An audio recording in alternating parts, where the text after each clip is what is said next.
Assalamualaikum warahmatullahi wabarakatuh. Hai Sobat HCR, kenalin namaku Anissa. Aku punya tim, namanya tim Ancak. Dan kami satu tim punya hobi yang sama, yaitu eksplor ke tempat angker. Tapi bedanya, tim kami dengan tim lain, eksplor kami ini tidak ditayangkan di channel YouTube manapun. Kami hanya bermain-main di belakang layar saja. Tim kami saat itu terdiri dari Kang Aang, Kirontek, Bang Nudin, dan aku sendiri. Sebutlah eksplor kami ini jelajah malam. Ya, kami biasa menyebutnya seperti itu. Jelajah malam kami kali ini bisa dibilang jelajah malam terakhir sebelum memasuki bulan suci Ramadan. Sesepuh tim kami, Kang Aang, memutuskan untuk break sejenak dari aktivitas jelajah malam selama bulan suci Ramadan. Untuk lokasi jelajah malam kami kali ini, kami mengambil lokasi hutan. Seperti biasa, aku berangkat dari Tangerang seorang diri dengan menaiki kendaraan busway. Biasanya, aku sampai di Pinang Ranti pada pukul 7:30 malam. Tapi, karena saat itu jalanan macet, ditambah pula aku yang salah pilih jurusan busway, akhirnya aku tiba di Pinang Ranti pada pukul 8:30 malam. Sampai di Pinang Ranti, aku dijemput Kirontek, dan langsung menuju basecamp Ancak yang berada di Bekasi. Lalu, sampai di sana, aku beristirahat sejenak sambil menunggu Bang Nudin yang belum datang. Pukul 12 malam, kami pun berangkat menuju lokasi. Karena saat itu tim kami sudah lengkap. Hutan yang tak begitu jauh dari base camp membuat kami tak butuh waktu lama selama di perjalanan. Sampai di sana, aku langsung disambut oleh sesuatu yang menembus ke wajahku. Rasanya dingin, tapi sekaligus bikin kepalaku pusing. Kutanya pada teman-temanku, tapi yang lain tak ada yang merasakannya. Ya sudah, aku memutuskan untuk duduk dulu sebelum memasuki hutan. Tidak lama kemudian, datanglah juru kunci hutan tersebut.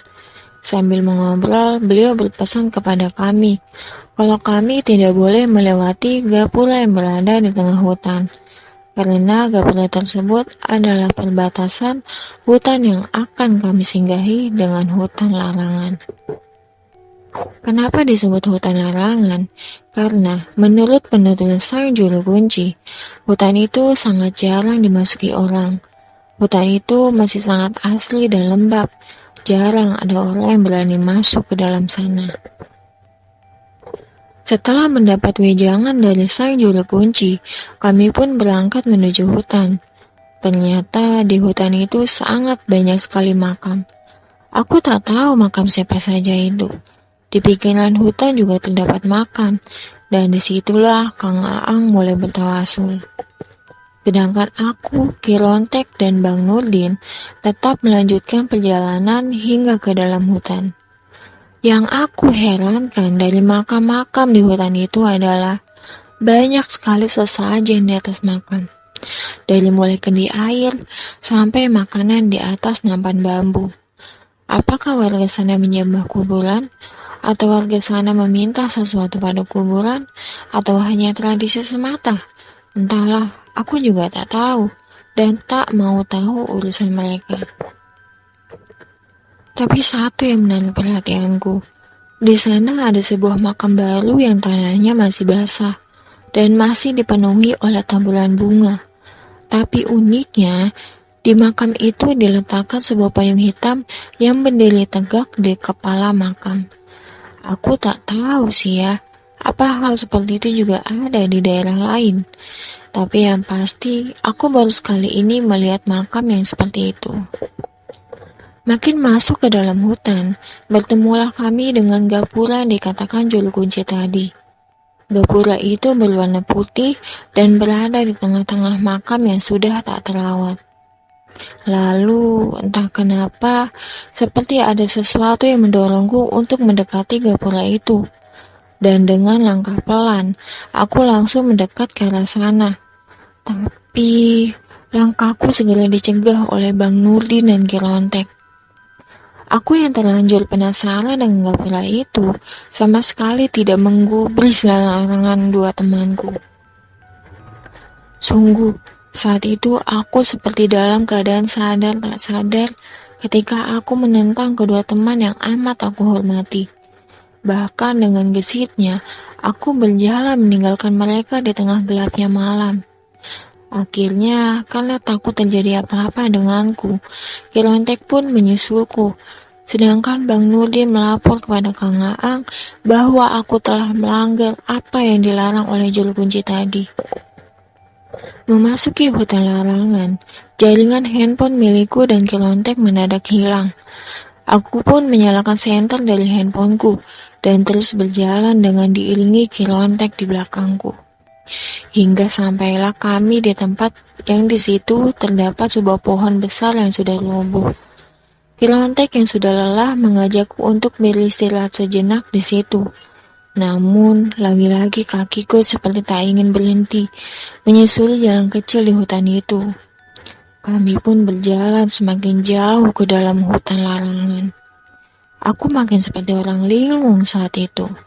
Lalu Ki Lontek mengusap wajahku sambil mulutnya komat-kamit membaca sebuah doa yang aku pun tak tahu doa apa itu. Setelah itu, kami kembali meneruskan perjalanan. Di tengah perjalanan, kami menemukan dua orang dengan penampilan pakaian serba hitam. Namun anehnya, saat kami panggil, dua orang tersebut sama sekali tak menjawab panggilan kami. Lalu semakin kami mendekat pada mereka, tiba-tiba dua orang itu hilang tak kemana. Kemudian kami pun kembali melanjutkan perjalanan. Sampai akhirnya kami menemukan tempat seperti bukit dan lagi-lagi kami menemukan kayu besar yang sudah roboh. Tapi karena saat itu kami sudah sangat lelah, kami pun tak lagi memperdulikan keadaan sekitar. Dan kami memutuskan untuk tidur di bawah pohon roboh itu. Tapi baru saja Ki Lontek terpejam, ia mengaku bermimpi didatangi sosok gadis kecil yang memberikannya penawaran. Gadis kecil itu mengatakan kalau Ki Lontek bisa keluar dari hutan larangan apabila ia mau meninggalkanku di hutan tersebut. Ki Lontek tak serta-merta mengiyakan tawaran si gadis kecil tersebut. Ia lantas meminta untuk ditunjukkan jalan keluar, tapi si gadis kecil tersebut menolak sebelum Ki Lontek mengiyakan tawarannya. Ki Lontek pun terbangun dari tidurnya dan segera membangunkanku untuk melanjutkan perjalanan. Tapi baru saja aku hendak melangkah meninggalkan tempat itu. Tiba-tiba aku mendengar ada suara lirih yang memanggil namaku. Aku pun langsung menengok dan mencari sumber suara tersebut. Lalu tak berapa lama, suara panggilan itu berganti menjadi suara tertawa cekikikan. Suara tawanya sangat nyaring di telingaku, hingga membuat aku ingin segera beranjak dari pergi tempat itu. Kamu tidak akan bisa keluar dari sini, Anissa. Bisik suara itu terus menggema berulang di telingaku. Aku semakin mempercepat langkahku menerobos dedaunan. Tak kuhiraukan Ki Lontek yang terus mengejarku sambil berteriak memanggil namaku. Nafasku mulai tersengal, keringat mulai membasahi tubuhku. Aku merasa semakin jauh memasuki hutan, sampai akhirnya aku mulai hilang kendali. Aku sempoyongan, dan setelah itu aku tak ingat apa-apa lagi. Aku pingsan, dan ketika aku sadar, aku sudah terbaring di atas sebuah dipan di dalam ruangan. Di sebelah kananku ada Ki Lontek, dan di sebelah kiriku ada Kang Aang dan Bang Nurdin yang sangat cemas menanti kesadaranku. Ternyata saat itu aku ada di rumah sang juru kunci hutan tersebut. Ketika kondisiku sudah mulai membaik, Ki Lontek bercerita padaku bahwa ketika aku sedang pingsan tadi, ia langsung menggendongku sambil terus berusaha mencari jalan keluar. Walaupun harus tersaluk-saluk karena sering tersandung akar pohon. Di saat Kirontek sedang berjalan, tiba-tiba ia melihat ada banyak orang berkerumun di depannya. Entah siapa, mereka Kirontek juga sama sekali tidak tahu. Dalam gelapnya malam itu, Kirontek melihat orang-orang tersebut membuat isyarat tangan agar dia mau mengikuti kemana orang-orang itu pergi. Alhamdulillah, kurang lebih setengah jam kemudian, Kirontek bertemu kembali dengan gapura putih yang sebelumnya kami lewati.